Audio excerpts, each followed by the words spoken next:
Bien, voilà le rendu de la dernière fois, bien sûr, après l'importation de plusieurs objets. Sur Internet, par exemple, si je cherche un tout petit peu quelque part concernant des points qui m'intéressent, par exemple, le plafond, je sais pas, euh, il y en a plusieurs types de plafonds. Il y a des types qui sont un tout petit peu basiques, aussi basiques, et il y a des types un peu compliqués. Je prends par exemple ce petit modèle-là, approximatif bien sûr, parce que j'en ai vraiment pas les cotations. Et je passe ici un tout petit peu et je clique sur Select and Move. Je sélectionne mon plafond. Je suis en mode de caméra, fais attention. Donc, je clique sur perspective. Maintenant, je peux sélectionner mon plafond et ou bien le sol. Je clique sur le sol. Pourquoi le sol? Je vous explique. Normalement, dans le sol, c'est quelque chose que je l'ai créé d'une manière séparée. Il faut vérifier les anciennes vidéos. C'est un revêtement séparé. CTRL Z. Je peux cliquer sur CTRL V pour le dupliquer d'une manière copier. Et je le déplace dans l'axe des Z. Alt W dans la fenêtre frontale ou la fenêtre left. Le voilà par rapport à mon plafond. Elle est là quelque part. Bien sûr, le voilà. Une fois je l'ai mis ici un tout petit peu,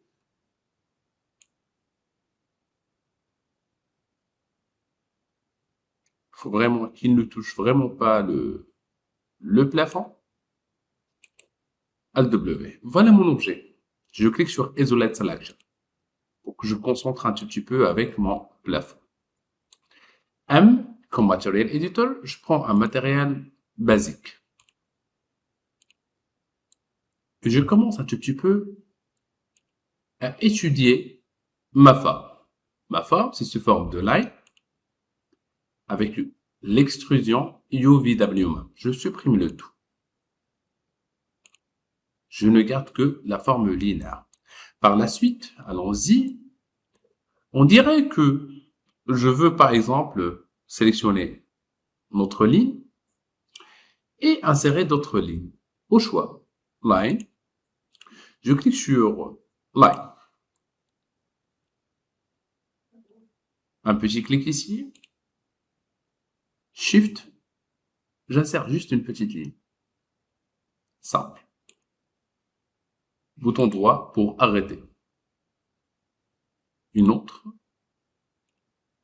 Bouton droit pour s'arrêter. Par exemple. Je me déplace ici quelque part.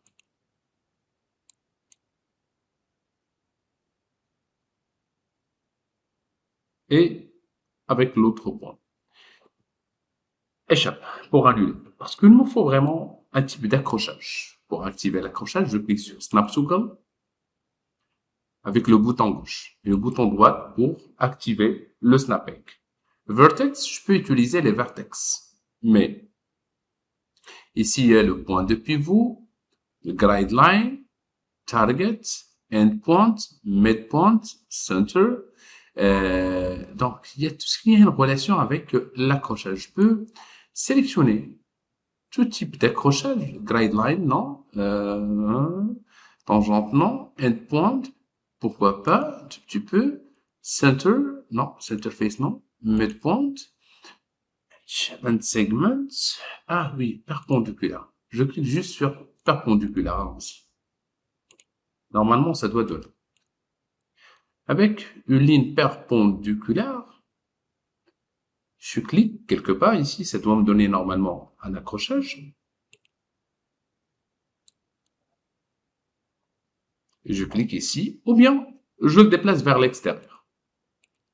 Une deuxième fois.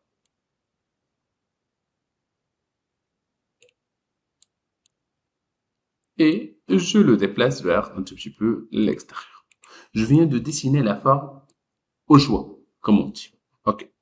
Par la suite, on dirait que je désactive le Snap Toggle.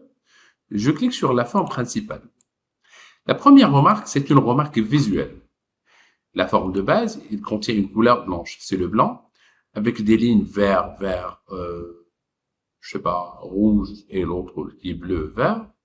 Je clique sur Modify et Dans la géométrie, je cherche attache et j'attache la première ligne avec la deuxième, la troisième, la quatrième et la cinquième. Pourquoi? Bah, c'est simple. J'aimerais bien traiter tous les éléments en même temps. Je clique sur attache pour les désactiver. La première remarque ou bien la deuxième remarque maintenant, les lignes sont toutes en blanc. Je clique sur la sélection et je clique sur spline qui me permet de sélectionner les splines maintenant. Chaque spline d'une manière indépendante. OK? Bien. Je bascule un tout petit peu en bas. Je clique sur trim. Je clique sur cette ligne-là, tout ce qui se trouve à l'extérieur. Cette ligne et cette ligne. Bien. Et je désactive la forme. Par la suite, si je prends par exemple maintenant le modificateur extrude. Dans cette forme, j'aimerais bien vous montrer.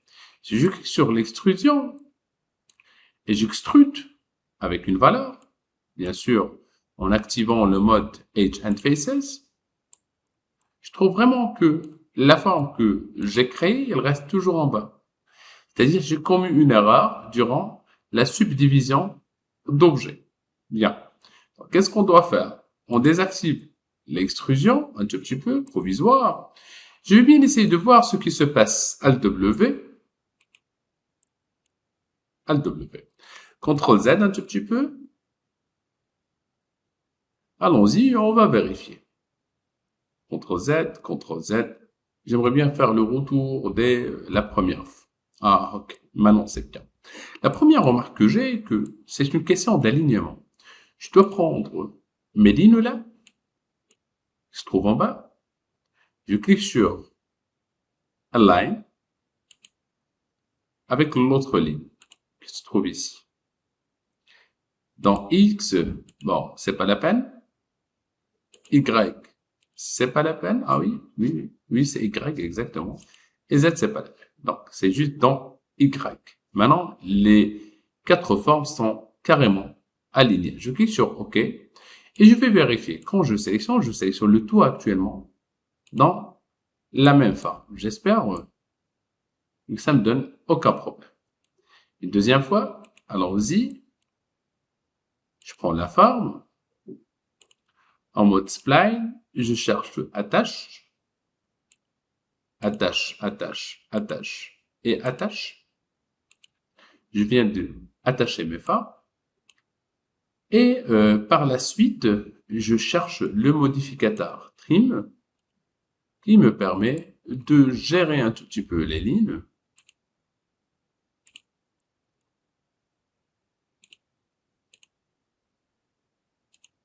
Et voilà.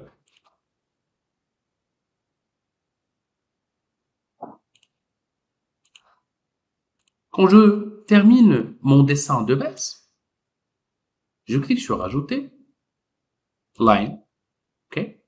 J'active cette fois le Snap Toggle par rapport les vertex. Je sais qu'il y a un point ici. C'est-à-dire, il y a un accrochage. Mon premier point.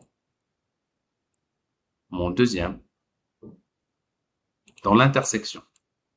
Un autre point. Donc, j'active, bien sûr, les lignes perpendiculaires. Je reprends.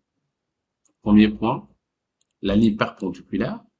L'autre ligne un tout petit peu, il faut qu'il soit vraiment ici. Voilà.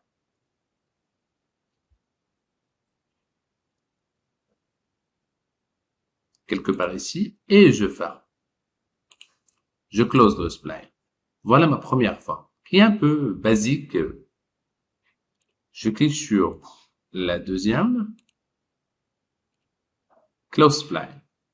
La même chose. Je reprends. Un autre point et un autre point. C'est-à-dire que je dessine tout ce que je veux sans le moindre problème. OK? Je clique sur point et il me faut vraiment un point ici.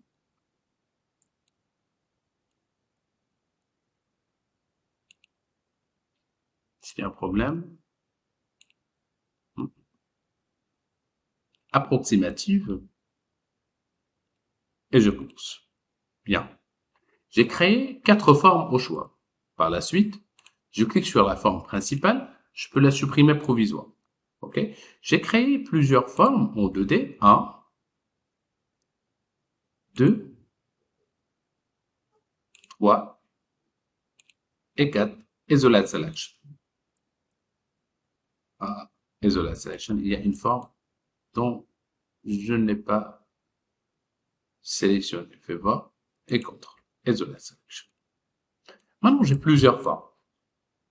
Si je clique sur cet objet, je clique sur Modify, on dirait que je peux sélectionner ces points, c'est-à-dire ce point-là.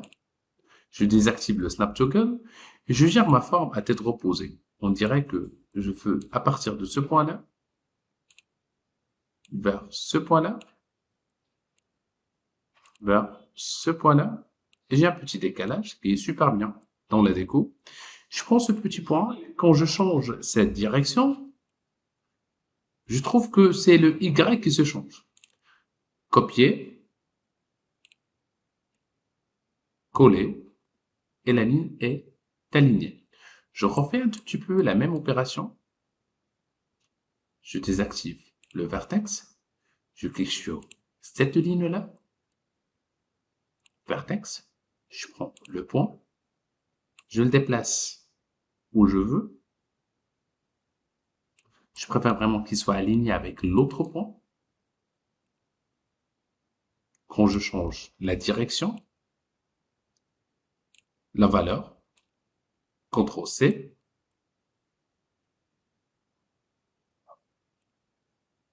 CTRL-V. Maintenant, c'est tout à fait aligné. Par la suite, je reprends un autre point, c'est celui-là.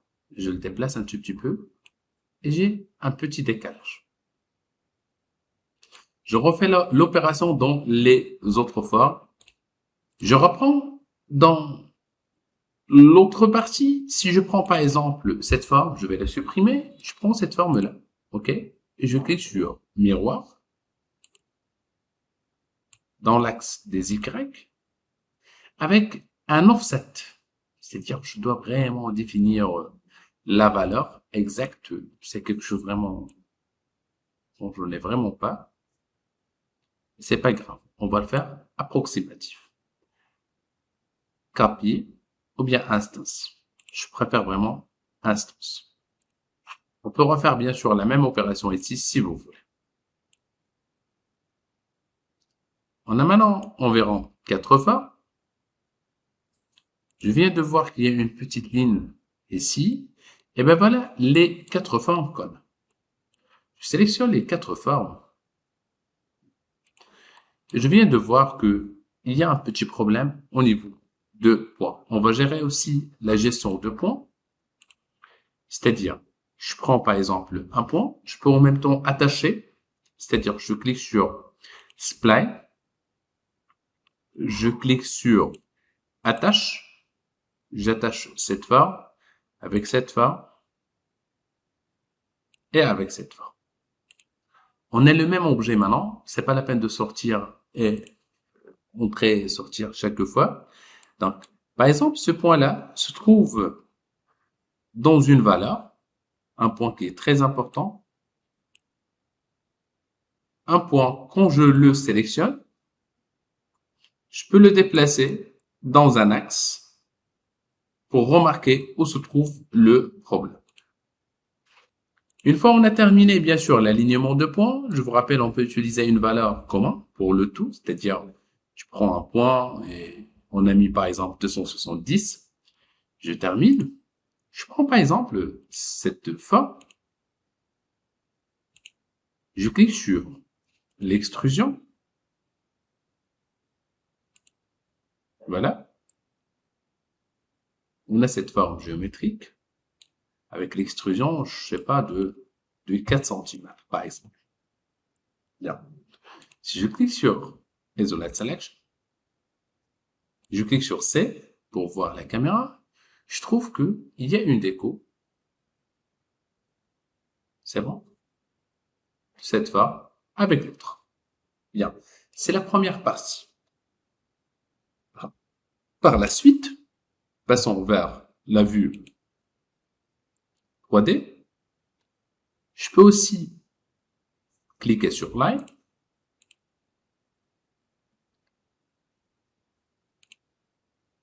Isolate Selection. Avec un accrochage par rapport les points cette fois. Je clique sur ce point-là. Allons-y et je vais bien essayer de dessiner une forme. Ou bien, je clique sur la forme rectangulaire. OK? Je dessine une forme rectangulaire. Une petite forme rectangulaire. Par la suite, je vais la déplacer un tout petit peu. Attendez, CTRL Z. Je désactive l'accrochage avec le raccourci S. Je déplace un tout petit peu. Je maintiens la touche Shift et je glisse.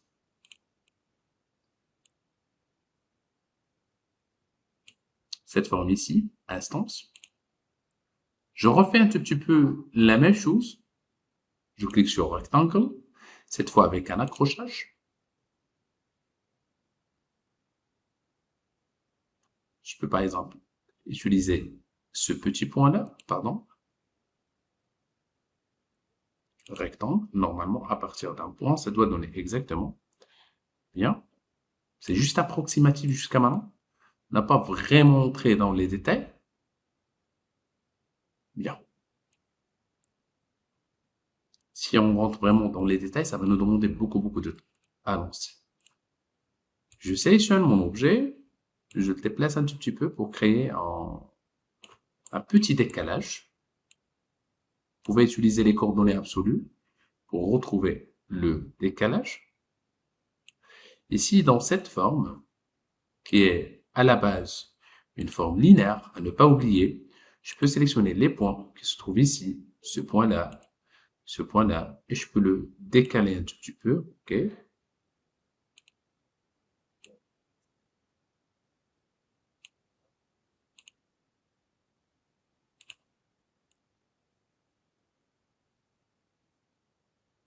Bien. Je prends cette valeur, CTRL-C, CTRL-V, et maintenant c'est aligné. Bien. On refait un tout petit peu la même chose, c'est-à-dire,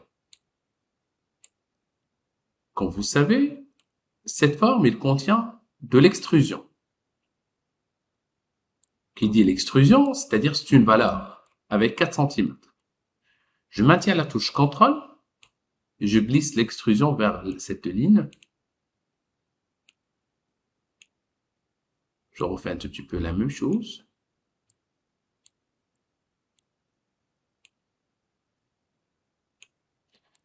Ce n'est pas une obligation de le faire de cette manière. On réduit juste un tout petit peu le temps de travail. Et par la suite, si je change l'extrusion, c'est pour tout le monde. C'est toutes les formes en même temps. Bien. Je sélectionne l'ensemble de formes. Je clique sur Groupe, Groupe. Plafond. Bien. Je clique sur M. Je prends un nouveau matériel. Je mentionne que je veux un plafond. Blanc, total. Et mat. Assign material to selection. هتشوف شد الماتيريال in viewport. C'est, et ben voilà, notre déco principale. Avec une forme qui a été dessinée et modélisée petit à petit en 3D Max.